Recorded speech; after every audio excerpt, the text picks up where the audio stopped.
Ah, tiens, vous tombez bien. En tant que pédiatre, on nous pose beaucoup de questions sur la diversification. Alors, qu'est-ce que c'est? C'est la période de transition alimentaire pour votre bébé. Initialement constitué exclusivement de lait, qu'il soit maternel ou artificiel, l'alimentation de votre enfant va progressivement s'élargir. Fruits et légumes, céréales, légumineuses, poissons, viande, œufs, bref, tout. Les aliments, les textures et les quantités proposées vont évoluer au fur et à mesure pour apporter à votre enfant tous les éléments nécessaires à sa croissance. Alors, quand faut-il la commencer? Les recommandations actuelles conseillent de la débuter entre 4 et 6 mois. En fait, avant l'âge de 4 mois, le lait est complètement suffisant pour votre bébé.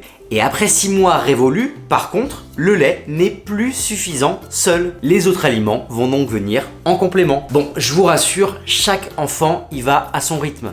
Ils vont pas tous tout manger à 4 mois, mais c'est pas mal de commencer à leur faire découvrir les goûts. Alors vous allez me dire, comment s'y prendre? C'est souvent une période de stress pour les parents. Et pourtant, ça va être un moment hyper sympa de découverte pour votre bébé. Déjà, sachez qu'il n'y a pas d'ordre particulier d'introduction des différents groupes. Légumes, fruits, poissons, œufs, vous mettez ça dans le sens que vous voulez. Proposez par contre plutôt chaque élément seul au début pour que votre enfant s'approprie le goût. Et on commence évidemment par quelques petites cuillères, pas par un énorme pot. Et surtout sans jamais forcer. N'oubliez pas d'ajouter toujours un petit peu de matière grasse, huile de colza, huile de noix, huile d'olive et parfois un peu de beurre. Et dès qu'un aliment a été accepté seul, vous pouvez le mélanger avec d'autres. Des purées de légumes et pommes de terre, des purées de légumes et de volaille. Et oui, je dis purée parce que évidemment au début tout va être sous forme lisse. J'imagine que vous n'alliez pas donner un steak bien cuit. Enfin j'espère.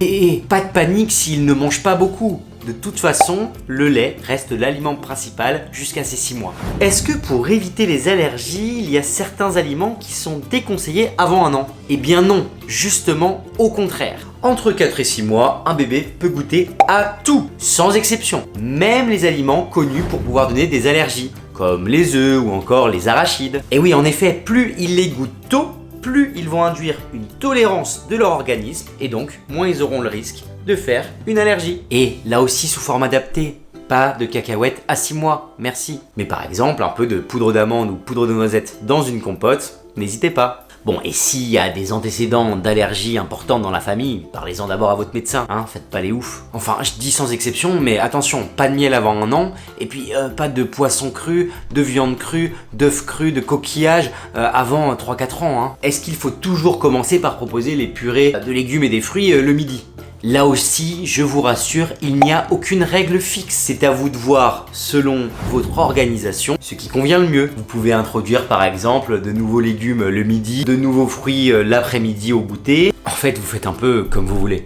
Pareil, no stress. Certains parents vont faire des petits pots maison, d'autres vont acheter des pots industriels. Et en fait, c'est ok. Chacun fait comme il peut, avec les moyens qu'il a, et comme il a le temps de faire surtout. Bon, et avec tout ça, vous êtes prêts à commencer ?